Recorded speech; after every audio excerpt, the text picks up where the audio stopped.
Donc, je pense que l'on peut commencer. Shalom, bienvenue à toutes et à tous à ma sortie au LAMI, c'est le lancement de l'Institut d'apprentissage juif en mémoire de... Il y a quelqu'un qui est en train de partager son écran. Est-ce que vous pouvez arrêter?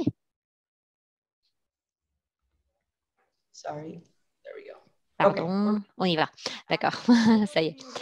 Pour ceux qui ne m'ont pas encore rencontré, je m'appelle Taylor Ruben, je suis sous-directrice de ma sortie au LAMI ici à Jérusalem. Ma sortie au LAMI est honorée de pouvoir établir l'Institut de Hammer avec la famille du rabbin Hammer. Personnellement, je n'ai pas eu l'opportunité, l'honneur de rencontrer le rabbin Hammer, mais bien sûr que j'écoutais parler de lui et son travail vraiment magnifique pendant des années.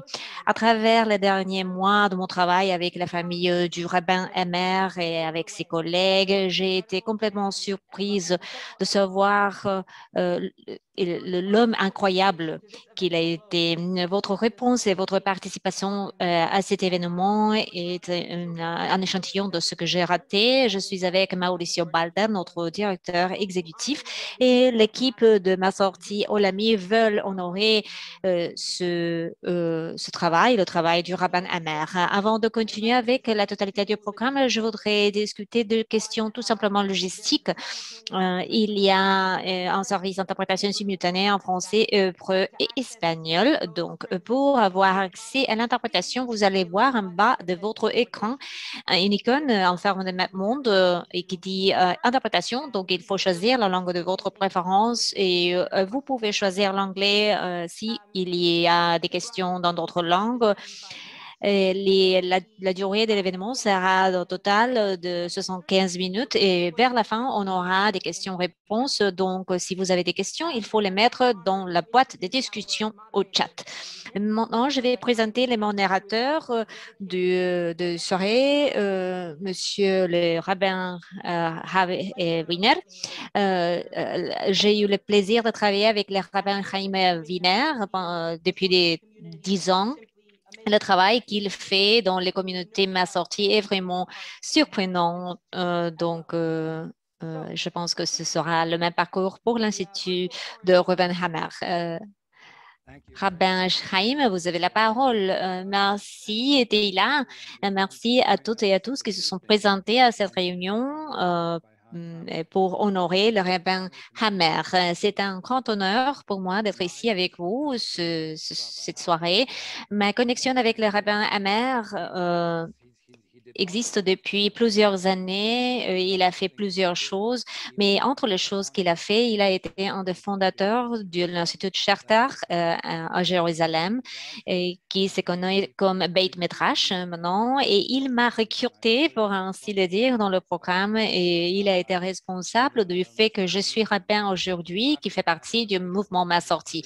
Après, plus tard dans sa carrière, il a été présent à Londres, où j'ai servi comme rabbin pendant une période de temps.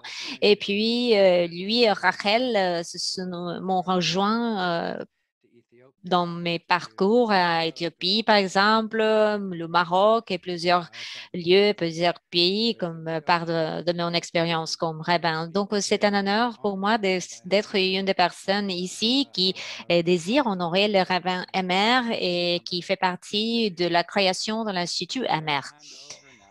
Donc, je vais passer la parole comme dans notre programme, nous allons écouter des tribus pour le rabbin de la part de la famille du rabbin et je suis honorée de souhaiter la bienvenue à Rachel Amer et Elisa Herman qui sont une des oratrices de cette soirée. Donc, c'est à vous, mesdames.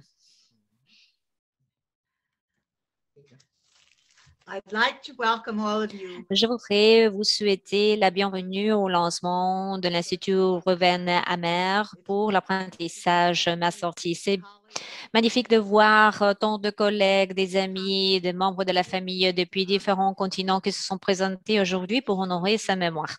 La question du Giour a été très proche au cœur du rabbin et travaillé avec des gens qui voulaient rejoindre la communauté juive depuis des années aux États-Unis, en Angleterre et en Israël aussi, le Baitin d'Israël. Je voudrais remercier tous les gens de ma sortie Olami, surtout le rabbin Mauricio qui a eu cette vision et qui a permis que cette vision se concrétise. Teila Ruben qui a travaillé très prochement avec nous, qui a travaillé d'arrache-pied pour faire en sorte que ce mouvement devienne une réalité. Merci au rabbin Chaim, au rabbin Philippe Scheim pour avoir contribué au programme aujourd'hui. Et merci au rabbin Wiener pour son travail avec l'Institut Hammer. Alisa, ma fille, va représenter notre famille et il va prendre la parole avec moi, après moi. Thank you, Ima. Merci. Comme ma mère vient de dire, c'est tellement émouvant d'être ici avec tant de personnes qui sont connectées en honneur de mon père. Mon père a été une personne de plusieurs couches. Il a été un académicien, il a été un enseignant, un écrivain. Il était un homme qui s'intéressait à ce que s'est passé dans le monde et il parlait vivement sur les choses, spécialement sur celles qu'il considérait qui n'étaient pas bien. Il a écrit, par exemple, sa première lettre au président des États-Unis quand il avait 7 ans. Il était un aimant de la musique, du théâtre et comme sa famille, ce que nous éprouvions envers lui était de l'amour. Il était un fils unique et il savait qu'il voulait avoir plusieurs enfants. Son rêve était d'avoir tant d'enfants et des enfants qu'il aurait avoir besoin de louer en place, un lieu pour avoir des fêtes. Donc, ce sourire était tellement véritable, tellement genuin, tellement sincère. Ses enfants, ses grands-enfants, pendant toutes les fêtes. Il n'y avait rien d'important pour lui plus que la famille et la tradition. Tout le monde grandissait dans sa famille en sachant qu'il y avait de l'amour. Mais son amour n'était pas tout simplement pour la famille. Mon père agissait à cause de la conviction, mais aussi à cause de l'amour pour la communauté, pour les gens juifs, pour le peuple d'Israël et son amour pour toutes et tous. Il était tolérant et c'était son principe qui le conduisait comme rabbin. Un des derniers livres qu'il a écrit a été sur Akiva, un des héros de sa vie. Et c'était lui qui représentait pour lui le principe fondamental de la Torah. Sa femme s'appelait Rachel. Même dans son livre, il disait que c'était de la légende, pas de fait. Mon père aimait les gens et il aimait l'apprentissage et l'enseignement de l'héritage juif. Il était un enseignant qui aimait ses étudiants. Travailler avec la conversion était pour lui la manière d'unir les familles, de connecter les gens avec les communautés juives. C'était ça qui était important pour lui. Un des moments plus émouvants pour lui comme rabbin était une cérémonie de conversion réalisée pour les enfants adoptés, je vais dire.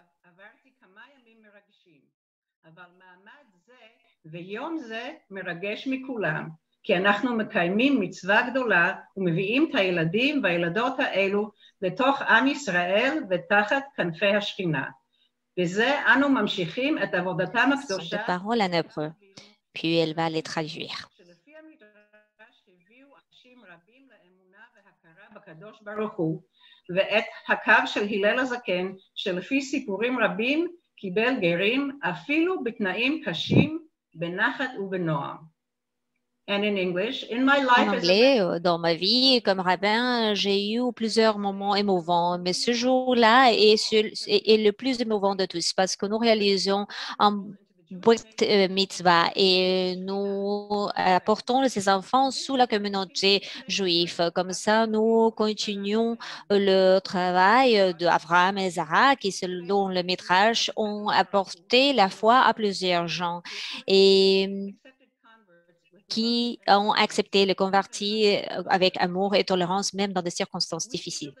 Nous sentons que l'Institut Reuven Hammer pour l'apprentissage, ma sortie, va continuer avec cet héritage et nous sommes sûrs que l'enseignement dans cet institut sera fait avec l'amour et la tolérance selon la manière de mon père. Lorsque mon père était malade, une des conversations dernières était qu'il ressentait qu'il n'avait pas fait suffisamment de choses. C'est la manière dont nous pensons que nous pouvons continuer son travail. Nous remercions vous tous d'être ici et nous espérons que vous allez donner en honneur de cet institut et en honneur du rabbin. Vos donations vont continuer le travail du rabbin. Merci beaucoup. Merci, Alisa. Merci à Rachel. C'était un tribut merveilleux pour votre mari, pour votre père et des choses merveilleuses qui ont été mentionnées. Je voudrais tout simplement ajouter que parmi d'autres choses, j'ai beaucoup débattu avec les rabbins sur la question de la conversion et sur le fait que pendant toutes ces activités avec les autres, c'est quelque chose que je pense qui était vraiment impressionnant pour tout. Et maintenant, je vais passer la parole au prochain orateur, le rabbin Mauricio Balter. Il est directeur exécutif de Ma Sortie Olami. C'est l'organisation qui connecte toute la communauté Ma Sortie partout dans le monde. Et Mauricio a une vision vraiment grande pour le mouvement. Il est responsable de plusieurs choses que nous menons à bien. Et son idée et ses efforts ont apporté la création de l'Institut Amer. Donc, Rabbin Mauricio, c'est à vous.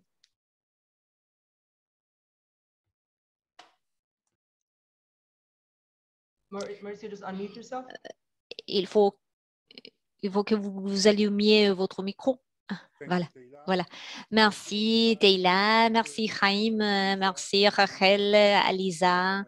C'est mon honneur de vous adresser aujourd'hui en mémoire de mon enseignant, mon rabbi Reuven Hammer.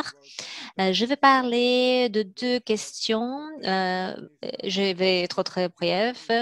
D'un côté, je vais parler du Mar Sorti Olami pour que vous ayez l'opportunité de comprendre ce que nous faisons et j'espère ne prendre aucune minute. Et Ma Sortie Olami est l'organisation qui est chargée de lier toute la communauté partout dans le monde hors l'Amérique du Nord et Israël. Et nous travaillons, notre bureau principal se trouve à Jérusalem, mais nous travaillons aussi en Amérique latine avec la communauté qui se retrouve dans chacun des pays. En Amérique latine, nous travaillons aussi en Europe. Vous pouvez visionner la carte ici. Noam est le chapitre de jeunes gens et Marom est l'Institut pour les activités des étudiants. Aussi, je travaille à l'école rabbinique où Reuven était mon enseignant. Nous avons une école non rabbinique aussi et nous avons une présence en Ukraine aussi. Nous sommes présents également en Afrique, en Ouganda, au Kenya, en Afrique du Sud, en Asie, en Australie. Nous avons des communautés à Tokyo et également en Inde. Et en Australie, à Sydney spécialement et à Melbourne. Voilà la carte de nos communautés partout dans le monde. Et c'est important d'évoquer que lorsque nous parlons de l'Institut Reuven Hammer, nous parlons d'un travail qui se fera partout dans le monde. C'est un travail qui démarrera en Europe avec la question de la conversion et nous allons ensuite, par la suite, passer la parole au rabbin Weiner. Je vais parler de 3 cas spéciaux sur les conversions partout dans le monde. Ce sont des cas bien différents J'espère pouvoir le faire pendant les minutes qui me sont assignées. Le premier cas, c'est en Argentine. Vous savez que le mouvement Ma Sortie est la première organisation qui est devenue, qui a commencé avec les conversions en 1927. Il y avait un rabbin à Buenos Aires qui avait prohibé toutes les conversions. Il avait banni toutes les conversions au judaïsme en Argentine.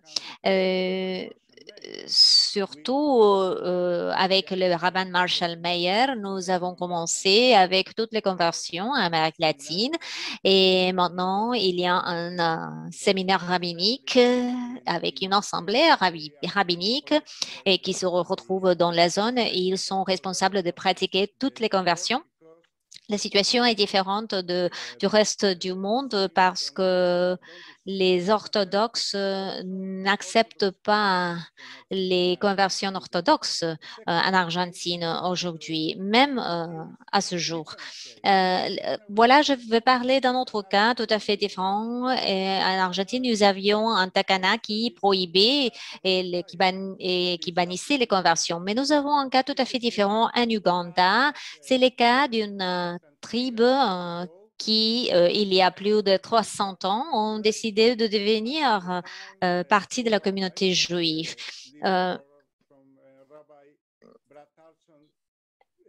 Et avec les conversions qui sont réalisées par différents rabbins. Et je crois que c'est un cas très intéressant parce que jusqu'au présent, l'agence juive reconnaît la communauté qui a été créée en 2016, mais nous avions eu une lutte très importante avec les fonctionnaires du gouvernement pour qu'ils reconnaissent ces conversions. C'est une communauté de 2000 juifs et ils ne reconnaissent pas ce qu'ils disent, c'est que c'est quelque chose de banni, que il y aura une communauté juive là où on n'a pas une communauté complètement juive. Et la Abba Yudaya s'est converti au judaïsme parce qu'ils ont reçu cette foi. Et le dernier cas se trouve au Pérou, c'est la communauté des Iquitos. Vous pouvez visionner ici. Je ne vais pas tout expliquer, mais par le passé, vers la fin du 19e siècle, au début du 20e siècle, nous avions un groupe de personnes du Maroc, c'était les Juifs du Maroc qui sont venus aux jungles. Bien sûr, c'était la forêt tropicale à Iquitos. Iquitos est le nom c'est le nom de cette localité et c'était un lieu de boom de caoutchouc et cette communauté s'est installée à Iquitos. Ils se sont éloignés du judaïsme pendant un certain moment, mais vers la fin du XXe siècle, ils ont décidé de revenir sur le judaïsme. Ils sont devenus plus curieux avec leurs racines et ils ont commencé à travailler avec le rabbin Guillermo Bronstein à Lima.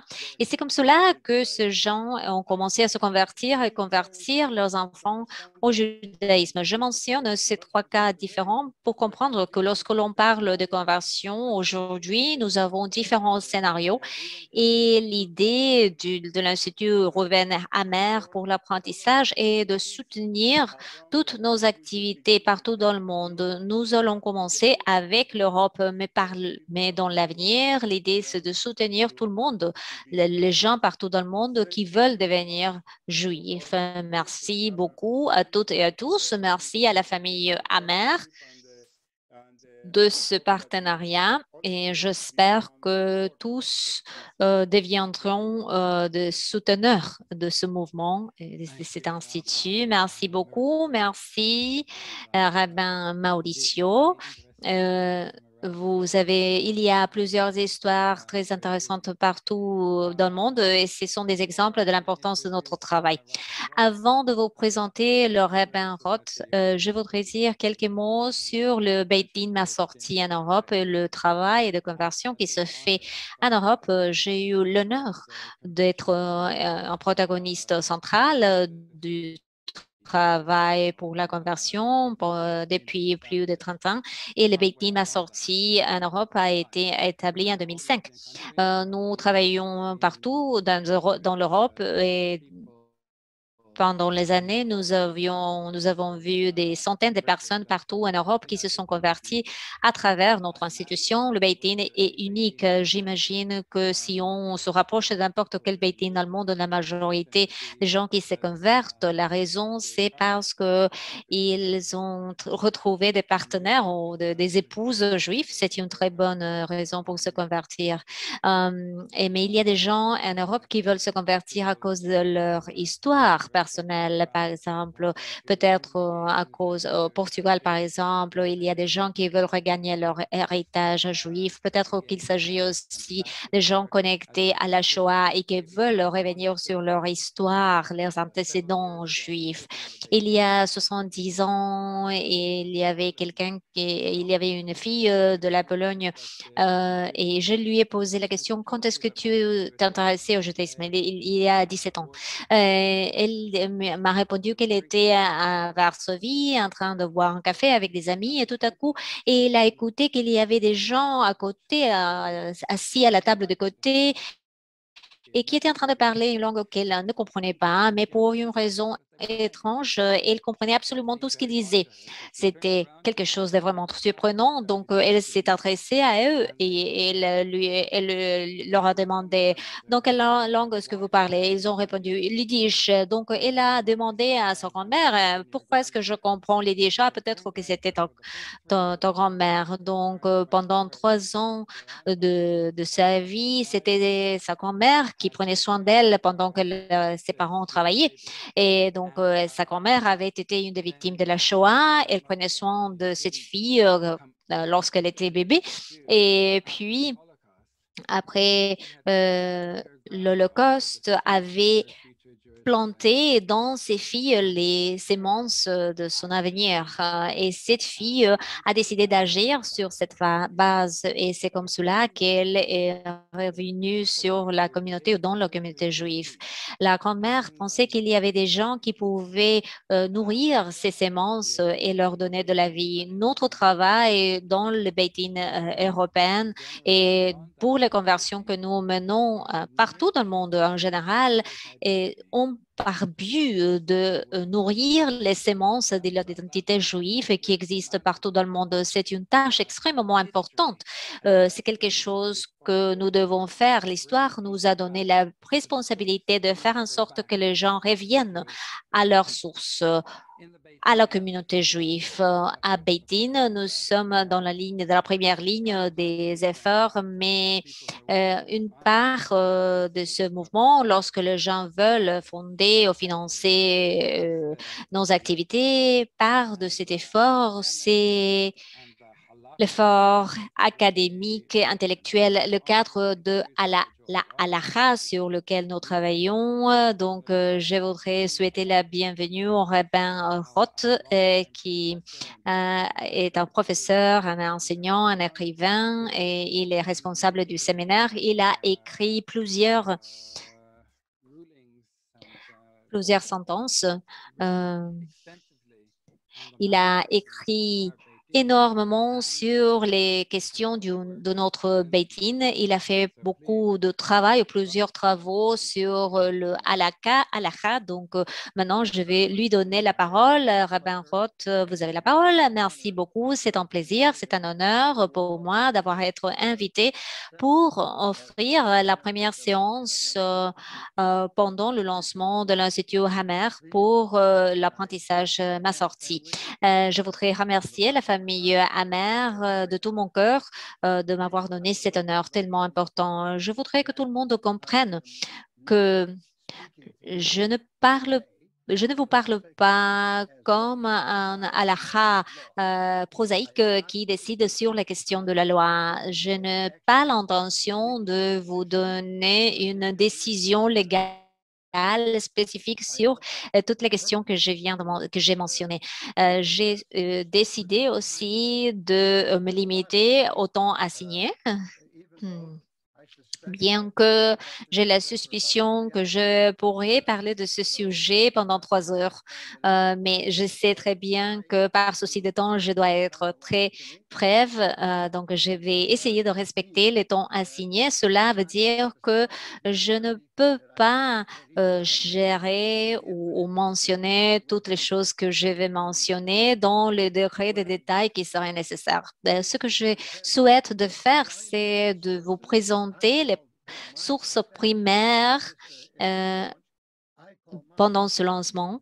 Euh, Ce sont les questions de la conversion et passé, présent et futur. Ce que je voudrais faire, c'est de vous présenter les différentes visions sur la conversion du point de vue de sources primaires pour refléter le passé, les présents et la dernière chose que je veux faire, c'est de partager avec vous ce que je pense que seront les questions liées à la conversion dans l'avenir. Et ce n'est pas un avenir trop éloigné, pour ainsi le dire. Donc, je vais commencer. Je vais faire référence aux sources par numéro. Je sais que vous n'avez pas le livre de sources que je viens de composer. Donc, quand je fais référence à une source par numéro, il va montrer cette source sur l'écran. Donc, vous allez pouvoir visionner ces sources au fur et à mesure que j'avance. Je vais mentionner, j'ai téléchargé les traductions vers l'anglais de quelques sources. Donc, il ne faut pas me culpabiliser sur les traductions vers l'anglais. S'il n'y a pas de traduction en anglais, je vais le faire automatiquement. Mais donc, je suis préparée pour commencer avec la source numéro 1. Donc, la source numéro 1 est la suivante. Il y a, c'est le livre de Proverbes, il n'y a pas c'est le Talmud babylonique, c'est ça où appartient la source. Le Talmud babylonique est en quelque sorte plus important que la Torah. Mais il faut comprendre qu'il n'y a pas de déclaration claire sur la conversion, pas du tout dans la Torah. Je n'ai pas assez de temps pour me plonger sur les détails, donc je vais démarrer avec une source du Talmud babylonienne et regardez l'anglais. Je vais sauter quelque part de l'anglais. Vous pouvez visionner un homme qui s'est converti pour le bien d'une femme ainsi qu'une femme qui s'est convertie pour le bien d'un homme. Et soit que ce soit un homme et une femme qui s'est converti pour se marier avec un juif, un homme qui s'est converti pour se marier avec une femme juive ou à l'inverse, vice-versa. Le Talmud donne des raisons un peu égoïstes pour lesquelles on peut avoir une raison pour se convertir. Donc, on va passer à la ligne qui commence avec le mot these cases, ces cas. Donc, un homme qui s'est converti pour le bien d'une femme et vice-versa, ils ne sont pas des convertis. C'est une déclaration assez claire, n'est-ce pas? Si on se convert pour pouvoir se marier, la conversion n'est pas acceptable.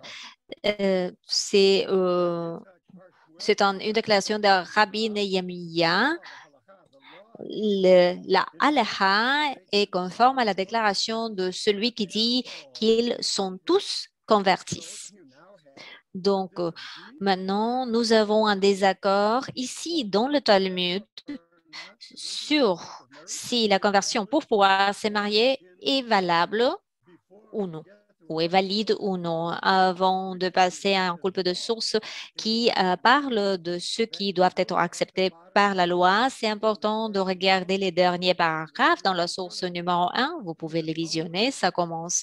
Le Talmud demande donc, selon ce que l'on vient de lire, si la loi, si c'est le cas que les gens se convertent pour pouvoir se marier, le Gamara demande si c'est le cas, pourquoi n'est-il pas parmi un suspect d'avoir des relations avec une telle femme, de contracter un mariage avec elle ab initio? Pourquoi est-ce que nous disons que ce n'est pas acceptable?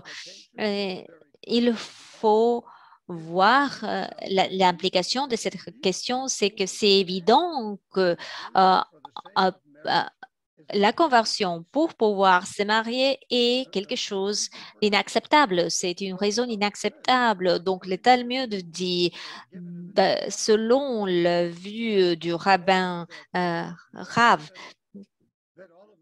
que tous les gens qui se sont convertis pour des raisons égoïstes, pourquoi ne pas permettre ces choses dès le début? La Gemara répond, la raison de l'interdiction est due à la déclaration suivante de Rav Assi.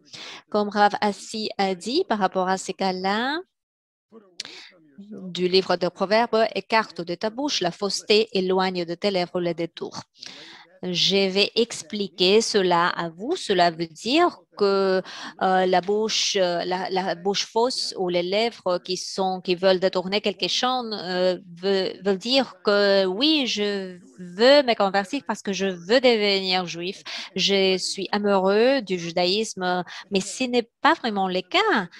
Je suis amoureux de cette femme véritablement, ou cette femme est véritablement amoureuse de cet homme et donc elle doit se convertir. Ce n'est pas à cause d'un amour authentique du judaïsme qu'ils sont en train de se convertir. Donc il faut comprendre que l'implication de ce passage du Talmud, c'est qu'il y a une dispute sur si la conversion pour se marier est valide ou non. Et c'est clair que bien que on peut même dans la vision que c'est valide avant de faire une conversion avec le but exprès de se marier avec un non-juif n'est pas permis, n'est pas permis. Donc, maintenant, on va passer à la source numéro 2. La source numéro 2 provient du travail du Maïmonide. Maïmonide a vécu pendant le Moyen Âge, surtout en Égypte, à Cordoba et à Fès aussi. Et le passage que je vais vous lire vient de le code de la loi juive de Maïmonide et je vais le lire. Je vais lire ce que pour Maïmonide est la loi. Maintenant, on va regarder les mots en anglais. Lorsqu'un tribunal n'a pas vérifié les antécédents d'un converti potentiel, c'est-à-dire le tribunal n'a pas recherché la motivation de cette personne au moment de la conversion, si le tribunal n'a pas les faits, ne l'a pas fait et ne l'a pas informé des mitzvot, de la punition pour les non-respects des mitzvot, c'est-à-dire on va lire une source plus tard qui dit que c'est ça que le tribunal doit faire. Le tribunal doit informer les gens sur les mitzvot et l'importance d'observer, respecter les mitzvot. La punition que la personne va recevoir s'il n'accomplit pas les mitzvot, Maïmonide nous dit, même si le tribunal n'a pas informé cette personne sur les commandements et cette personne est circoncisée, et circoncis et s'est converti et il a fait la Tevila en présence de 3 personnes ordinaires. Supposément, ce n'est pas des personnes ordinaires et supposément, ce sont les académiciens, les membres du Beit Din qui doivent être le surveilleur de l'immersion. Il est un converti. Donc, Maïmonide dit donc la loi suit la vision dernière dans le Talmud de toutes les personnes qui se convertissent, même si c'est pour des raisons, entre guillemets, pour des raisons égoïstes, ils seront considérés tout de même de convertis. Et regardons ce qu'il dit vers la fin. Même si par la suite le converti adore de fausses divinités, s'il est circoncis et il est converti, il a quitté la catégorie de gentil et nous le considérons avec scepticisme jusqu'à ce que sa vertu soit révélée. Même si par la suite le converti adore de fausses divinités, il est comme un juif apostat. Une fois converti, la personne est juive. Et même si on s'est converti en ayant été un chrétien et on devient chrétien, encore une fois, après s'être converti, on est un juif qui pêche. On ne peut pas défaire une conversion une fois la conversion est faite. Maintenant, je vais passer à la source numéro 3. La source numéro 3 vient du Code de la loi juive que tout le monde reconnaît comme la source primaire de la loi juive, la Shoshana Ruth. À partir de la page de 48.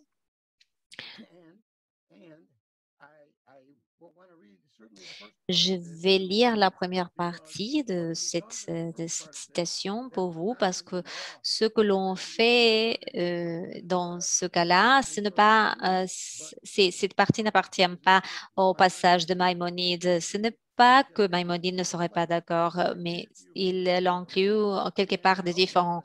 Donc, je vais lire ce passage. Le Shohana Ruch, est-ce qu'il est d'accord?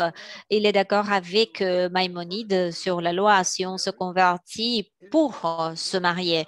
Est-ce que cette conversion est valide ou est-ce qu'elle n'est pas valide? Donc, regardons ce que cet expert nous dit. Lorsqu'un converti potentiel vient se convertir, faites attention, vérifiez, recherchez ses motivations parce qu'on peut avoir plusieurs raisons. Peut-être à cause de l'argent qu'il a acquis à cause du pouvoir ou par peur, par exemple. Je ne vais pas me pencher sur ces trois questions. Maintenant, je vais me focaliser sur la partie suivante. Et s'il est un homme, faites attention, peut-être qu'il a placé ses yeux sur une femme juive. Et si c'est une femme, faites attention, peut-être qu'il a posé ses yeux sur les hommes célibataires d'Israël. Et si vous ne leur trouvez pas une telle cause, autrement dit, le tribunal doit vérifier les raisons pour lesquelles ces personnes veulent se convertir, informer-les du poids du joug de la Torah et de la difficulté de l'accomplir. On va passer aux moitiés de la prochaine ligne. S'ils acceptent, acceptez-les. Donc, il faut comprendre que cela veut dire que supposément, c'est ça le processus qui doit être suivi par la conversion, c'est-à-dire qu'il faut vérifier que les motivations sous-jacentes pour se convertir est absolument fondée sur l'amour du judaïsme, non sur une motivation externe qui me motive à devenir un juif. Et si on vérifie toutes ces choses et on découvre que la personne est légitimement quelqu'un qui veut se convertir, on doit faire en sorte que cette personne comprenne qu'une fois convertie, cette personne sera inclue comme dans la communauté juive et cet académicien dit, par exemple, s'ils acceptent, il faut les accepter. S'ils acceptent, acceptez-les.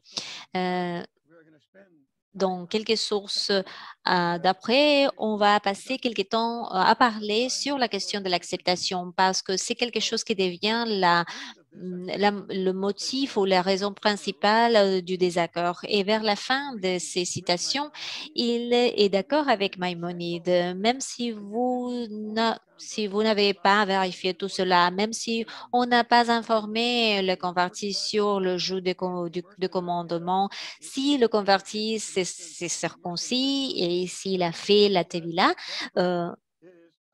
cette personne devient un converti. Il est converti, c'est-à-dire que le Shulchan Aruch est d'accord avec la loi comme mentionné par Maïmonide. Avant le fait, la conversion ne devrait pas être faite à cause de l'égoïsme, mais si le converti est déjà converti, même s'il est un égoïste, c'est valide. Source numéro 4, pardon. C'est une citation de Beit Joseph, Joseph Caro, et c'est un commentaire, voilà un commentaire qu'il a écrit.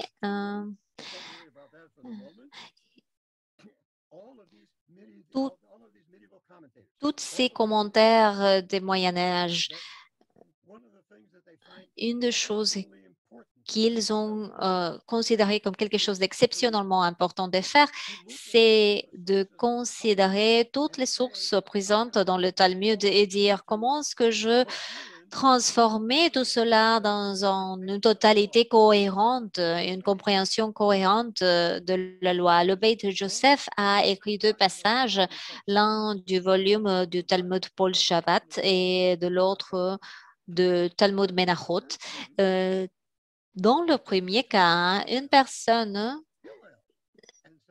se rapproche de Hillel et il lui dit convertis-moi pour que je puisse devenir un prêtre supérieur. Et c'est quelque chose d'impossible. Les hauts prêtres doit être quelqu'un qui est né juif. Et le deuxième cas, c'est quelqu'un qui s'est rapproché du rabbin et cette personne a dit, convertez-moi parce que je vais me marier avec cet académicien juif. Avec ces 2 cas,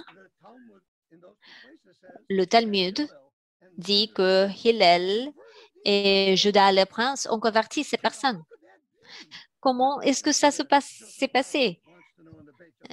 Et c'est ça que Joseph veut savoir. Comment est-ce que l'on a pu faire ça? La motivation est vraiment impossible. Par exemple, cette personne qui voulait devenir le haut prêtre. Donc, la réponse que Joseph nous dit, et c'est la dernière ligne, à partir de ces 2 cas, on peut déduire, je veux le dire en hébreu,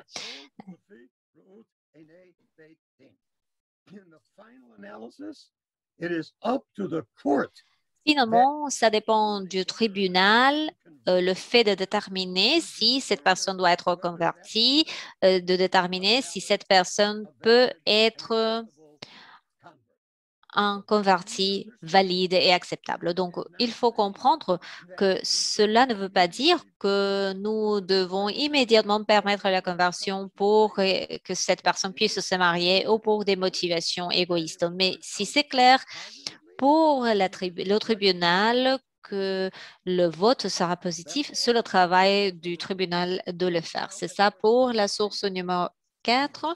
On va regarder la source numéro 5. Encore une fois, du Talmud, les sages ont enseigné la question suivante. En ce qui concerne un converti potentiel qui vient en tribunal pour se convertir, le juge de tribunal l'informe de certaines des mitzvot clémentes et de certaines des mitzvot strictes. Autrement dit, quelles choses sont faciles à faire, comme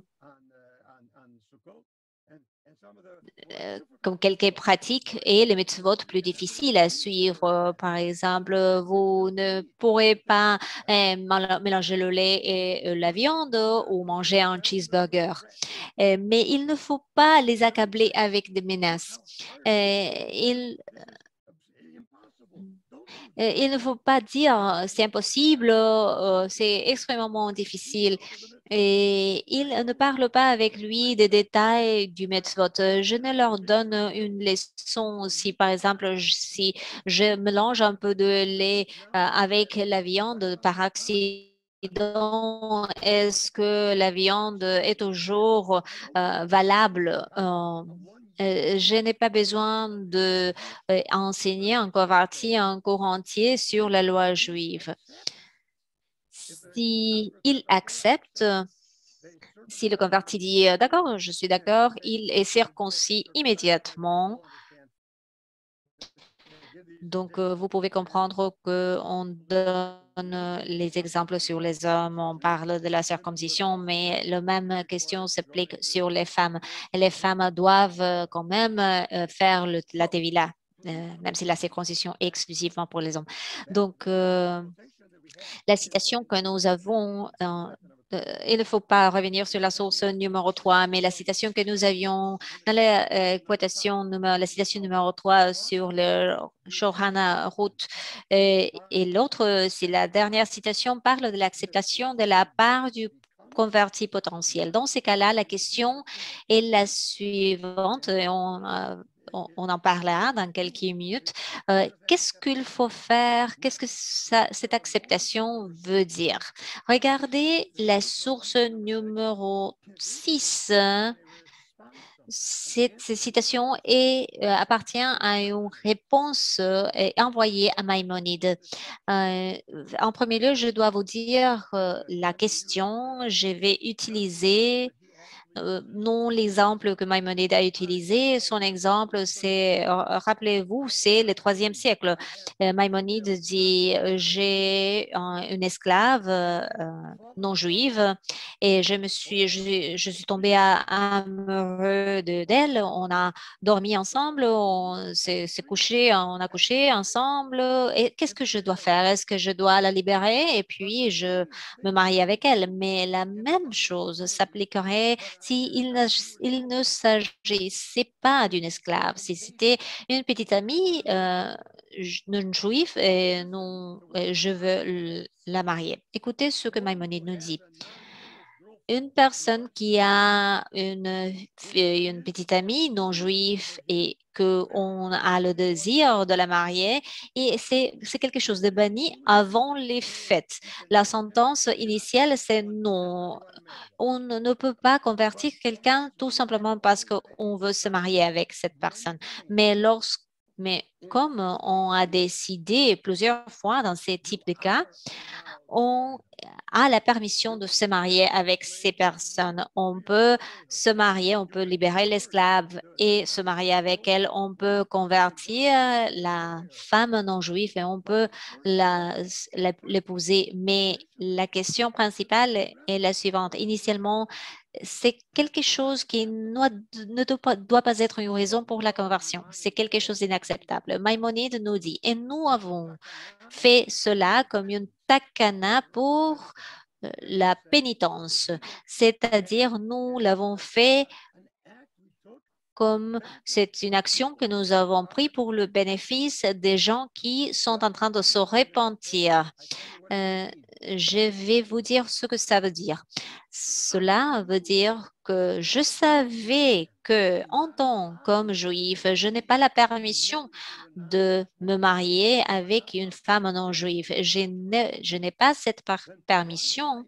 Pourquoi est-ce que je devrais me retrouver avec cette personne? Pourquoi est-ce que je devrais dormir avec cette femme juive? Et puis, je suis un pénitent parce que je repentis, je me rends compte que je n'ai pas la permission de faire ça, donc je vais la convertir, de faire en sorte qu'elle devienne une convertie.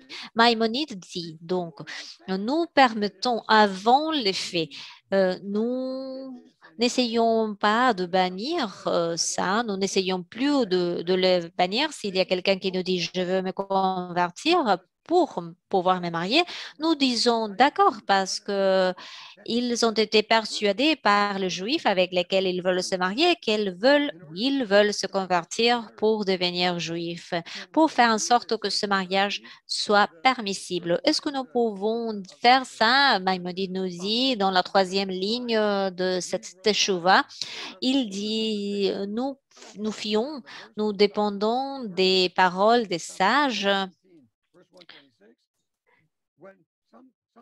lorsque parfois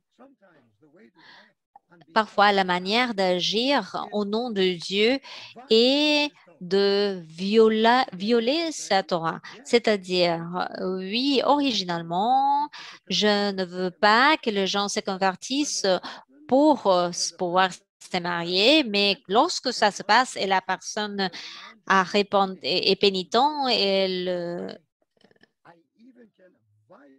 je peux même violer ce qui a été la loi originalement et véritablement le faire et même les aider pour finir par nous marier. Écoutez, et voyons la source numéro 7 maintenant. Je vais mentionner rapidement la Teshuvah de Maïmonide dans la source numéro 6. Elle lui a permis de faire la conversion avant les faits. C'est-à-dire que je connais sa motivation et je peux quand même le faire. Dans les sources antérieures, c'était clair qu'on ne pouvait pas absolument le faire.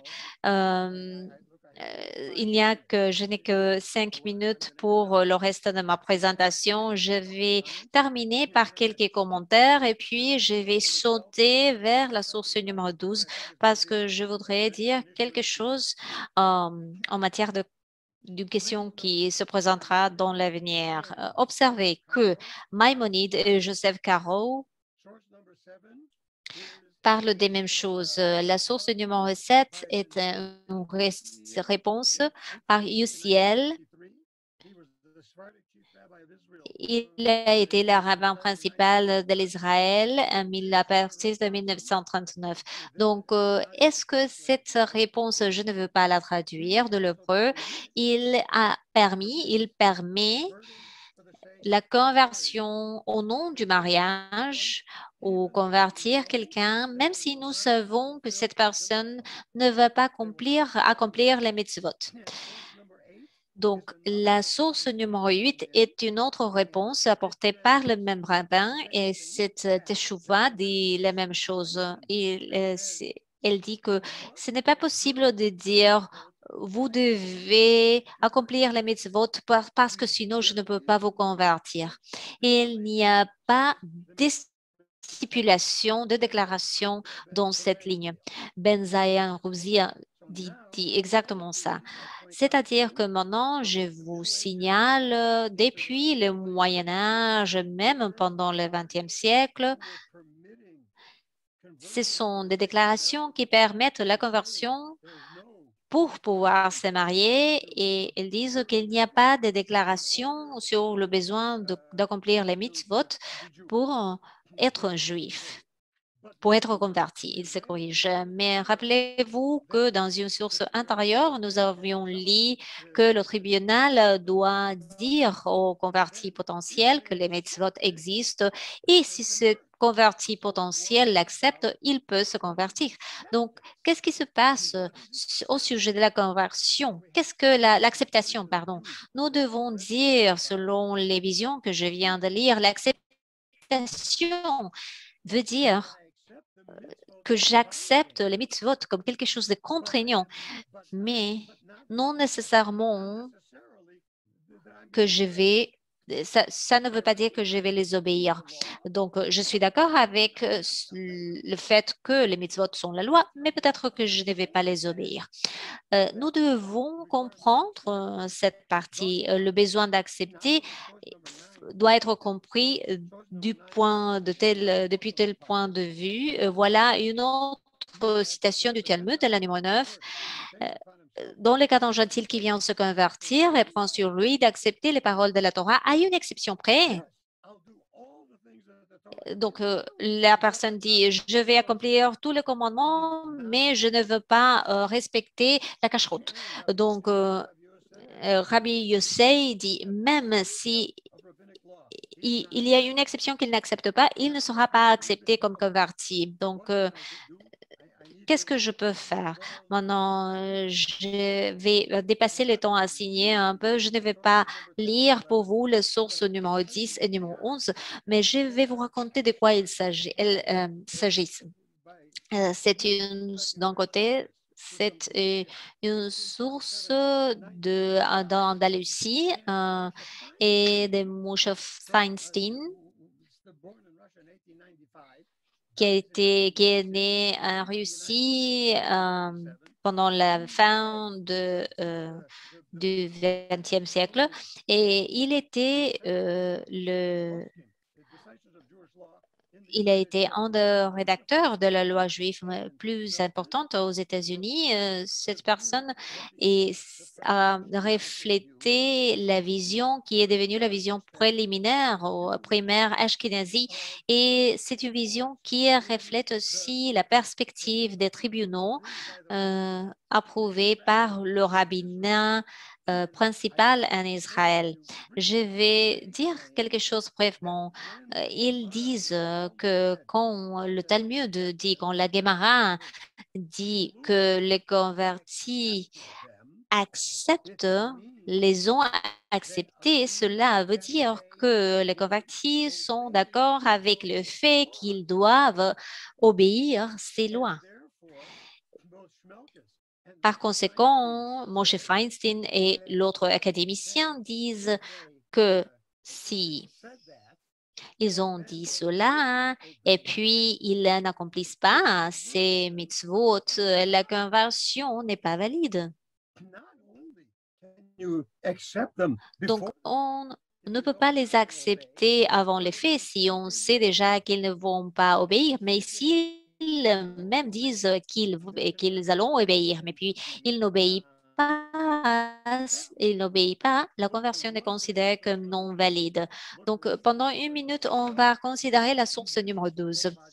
C'est une source de Obaïdi Yosef. Yosef était un Sephardi. Il a été le rabbin principal d'Israël. Et je vais lire tout simplement, je ne vais lire que la première ligne. C'est clair que un converti n'a jamais eu l'intention de respecter les mitzvot. Si ça, c'est comme ça. Donc, après le fait, on peut dire que ce converti n'est pas un converti valide. Je vous dis cela tout simplement pour vous montrer que même Oval et Yosef, qui étaient séfardi,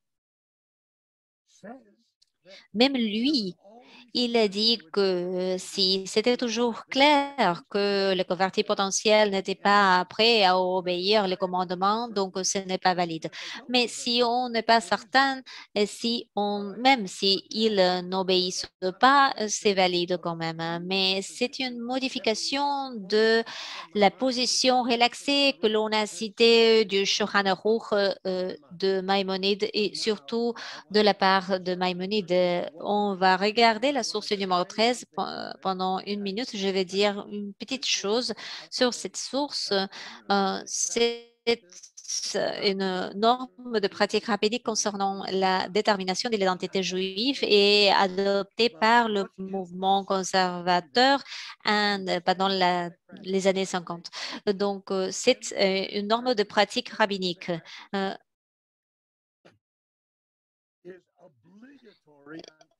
La norme de pratique rabbinique est obligatoire pour tous les rabbins conservateurs.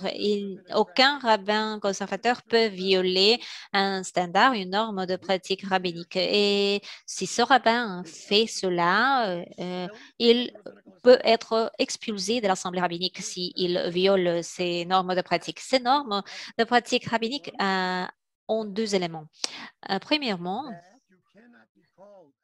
on ne peut pas être appelé un juif né, sauf si la mère est juive. C'est la première chose qu'il faut considérer. Deuxièmement, on ne peut pas être un converti mâle ou un homme converti si on n'est pas circoncis et si on ne fait pas, si on ne va pas au mikvah. Et on ne peut pas être considéré une convertie féminine, une femme convertie, si on ne va pas à la mikvah. Maintenant, je voudrais vous dire, je veux dire deux choses. Et j'espère avoir tort, mais je ne crois pas que j'ai tort. Dans un segment, une partie spécifique du monde, je ne peux pas parler avec de manière convaincue de l'Europe et de l'Amérique latine, mais en général, avec ces exceptions, il y a des mouvements juifs qui acceptent dans le monde, qui acceptent comme juif né quelqu'un dont le père est juif, même si sa mère ne l'est pas. Pendant une ou deux générations, nous pouvons tracer l'héritage. Par exemple, si une personne se rapproche de moi pour célébrer un mariage, je peux vérifier et découvrir si cette personne est juive de manière matrilinéaire ou si c'est une personne qui est juive de façon patrilinéaire. Je n'ai pas assez de temps pour discuter ces deux choses, mais la loi juive est claire. C'est uniquement à travers la ligne matrilinéaire que l'on peut être juif. Il n'y a pas une loi qui dit que c'est ou bien patrilinéaire ou bien matrilinéaire. Cette vision n'a jamais existé dans la loi juive. C'est toujours matrilinéaire. Je vais partager avec vous une théorie que je pense que j'ai raison. Les Juifs qui ont été séparés des chrétiens, non parce que les chrétiens pensent que Jésus-Christ était les Messias. Ils se sont séparés des chrétiens quand Saint Paul a dit, vous pouvez devenir un chrétien sans être juif. Jusqu'au moment que Paul a fait ça, si vous voulez croire que Jésus était le Messie et on veut devenir chrétien, on doit se convertir en premier lieu au judaïsme. Donc, pendant 2 générations, on peut vérifier tout cela, mais si on fait un recul de 200 ans, ce n'est pas possible de vérifier cela. Donc, une des questions de conversion pour l'avenir sera la suivante. Est-ce que nous pouvons accepter comme juifs quelqu'un qui appartient au mouvement qui les appelait juifs, même si c'est seulement sur la base du judaïsme de son père ou de leur père? Ce sera un challenge, un défi énorme et c'est un défi qui peut terminer par un schisme complet, une séparation complète entre différents mouvements juifs partout dans le monde. Une chose additionnelle que je voudrais évoquer. La deuxième chose que ces normes de pratique nous disent, c'est qu'un homme ne peut pas être converti s'il n'est pas circoncis. Je veux dire la chose suivante.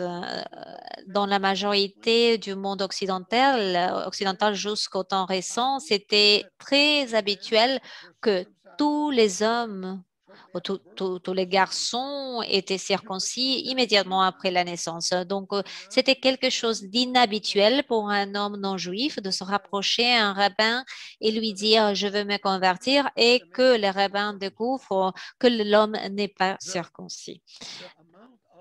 La quantité des circoncisions pratiquées dans le monde non juif est en train de descendre de plus en plus chaque année. Et on peut même faire un pari sur le fait que l'idée pour qu'un homme puisse se convertir, il doit être circoncis et l'homme a 23 ans ou 25 ans.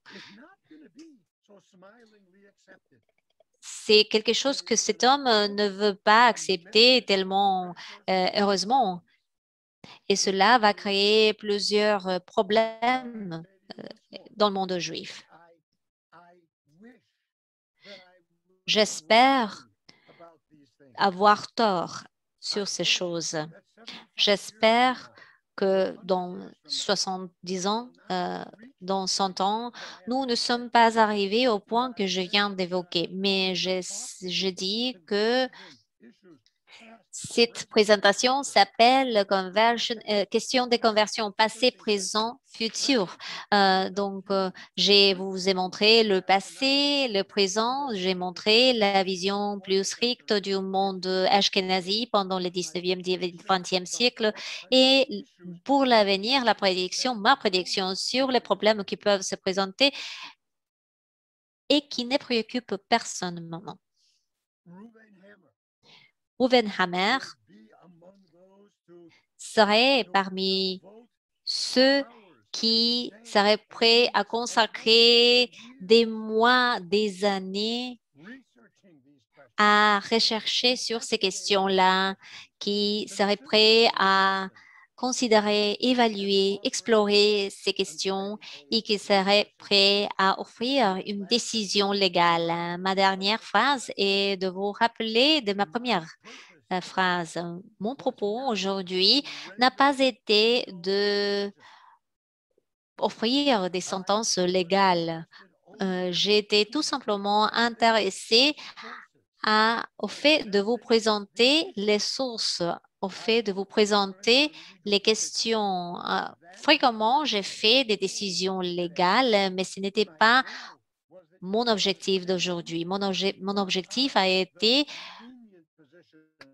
que vous puissiez comprendre quelles sont les positions moins strictes ou plus relaxées, plus strictes. Et il faut reconnaître que cela peut devenir une polémique, une véritable polémique juive. Oui, c'est vrai, j'ai une position, mais ce n'est pas pertinente pour moi aujourd'hui. Ce n'est pas pertinent pour moi de partager cette position avec vous. Je m'excuse d'avoir dépassé le temps assigné par 10 minutes. Maintenant, je vais passer la parole aux autres pour qu'ils puissent répondre aux questions et je vais me mettre en silence pour le moment. Merci, Rabin Roth, d'avoir présenté ces sources et pour avoir éclairci plusieurs questions qui se présentent quand on considère les questions de conversion. Et c'est vrai qu'on a très peu de temps. Nous n'allons pas pouvoir répondre aux questions. J'ai quelques questions que les gens ont déjà envoyées. On va tout à fait répondre à une question, peut-être pour savoir on a bien reçu des questions. Cette question mentionne que les gens ont plusieurs raisons pour se convertir. Et un des problèmes qui se présentent sont moins clairs à gérer. La question, c'est qu'est-ce qui se passe avec les gens qui se considèrent déjà comme juifs? Parce que historiquement, ils viennent d'une tradition, d'une famille juive. Donc, par exemple, les Liban, en Afrique du Sud. Est-ce que vous pourriez parler sur le fait de si on peut considérer ces gens juifs dès le début ou à quel point est-ce que la question de la conversion se manifeste clairement pour les gens qui pensent qu'elles sont juives, mais le monde ne sait pas qui pensait d'elles. Oui, c'est une question exceptionnellement compliquée. Au Wadi Youssef, dans deux cas au moins, a été extrêmement relaxé à cet égard. Il était préparé à considérer des nations entières comme juifs, même pour les nations qui avaient des personnes qui n'avaient pas d'histoire d'acceptation de ce que nous appelons la loi juive. Qui n'ont pas ce type de compréhension, mais la position dominante en général dans le monde ashkénazi a été que probablement ils ont essayé de faire des conversions rapides pour tous. Par exemple, en supposant que les hommes sont circoncis. Donc, il faut les amener à la fleuve et les surmerger dans la fleuve et faire de même avec les femmes. Et dire, ça y est, ça suffit, on suppose que tout le monde est déjà converti, mais c'est quelque chose de très compliqué et je dis que en quelque sorte, et dans 200 ans, est-ce que je peux penser à un groupe qui dit nous nous nous sommes considérés de juifs pendant des années, mais quand nous menons la recherche, nous découvrons que ce sont des gens qui se considèrent comme juifs parce que leurs ancêtres ont adopté l'héritage patrilinéaire qui ne fonctionne pas comme une base dans la loi juive.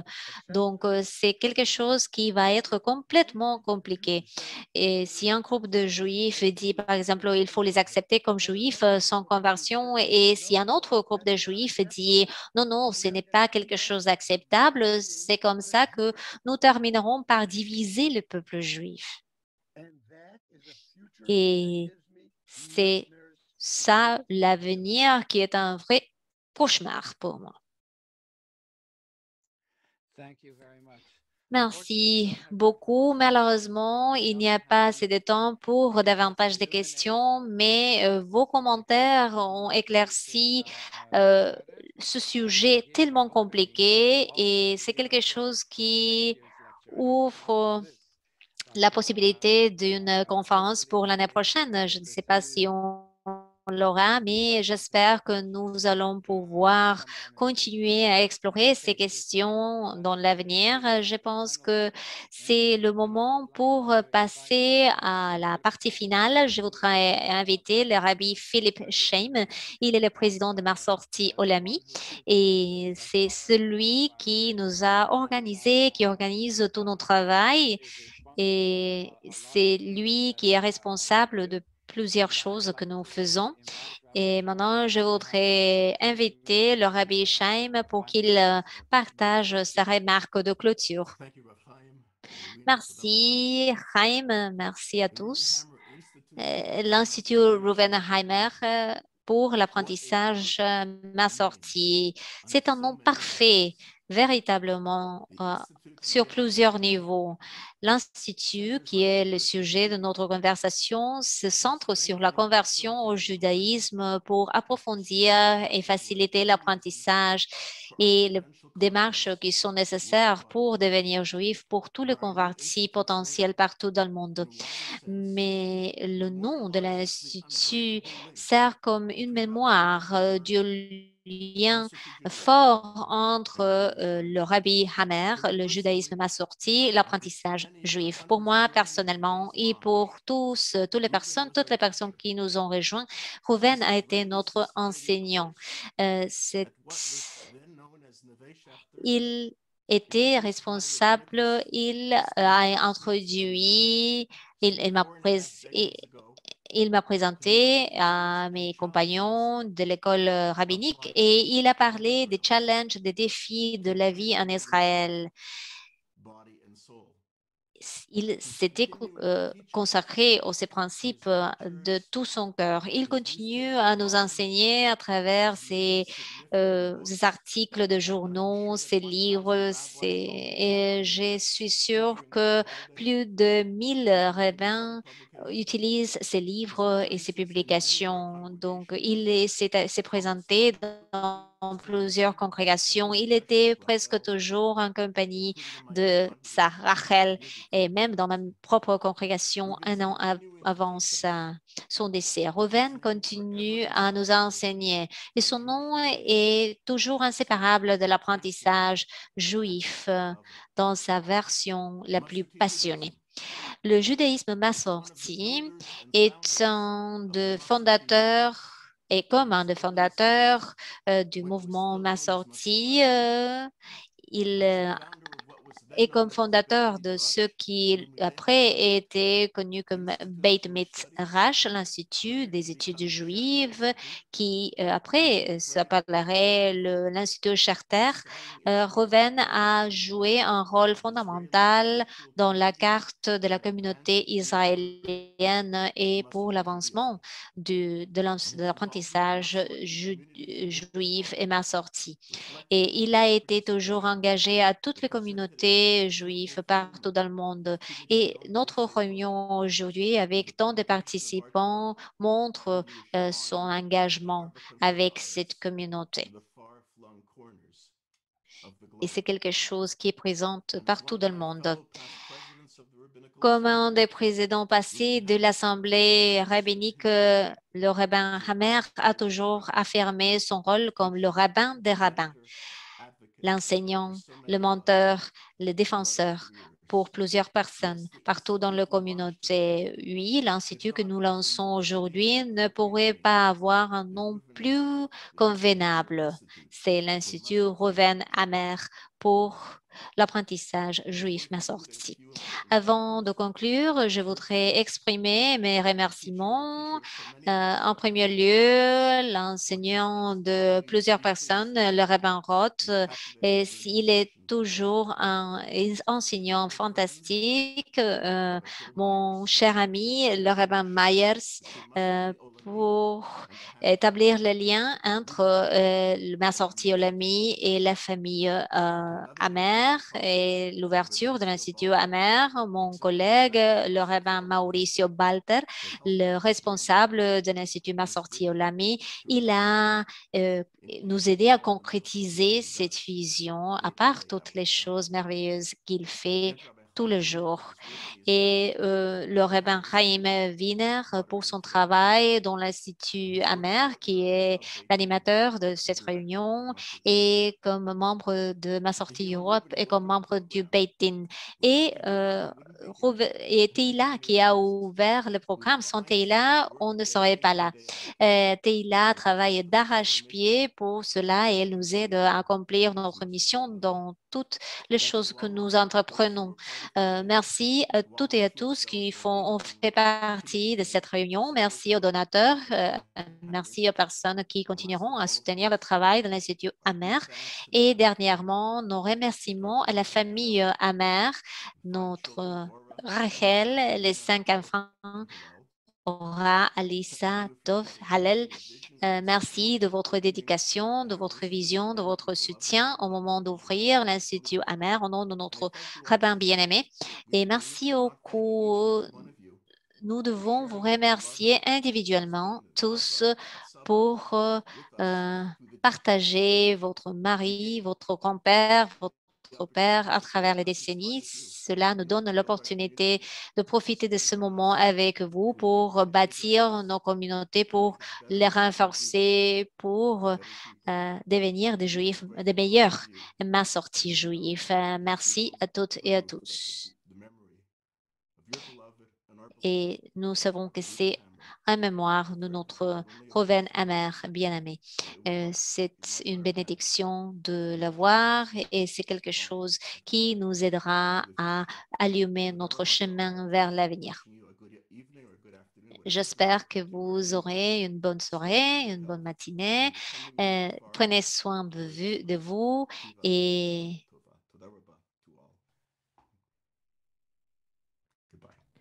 au revoir.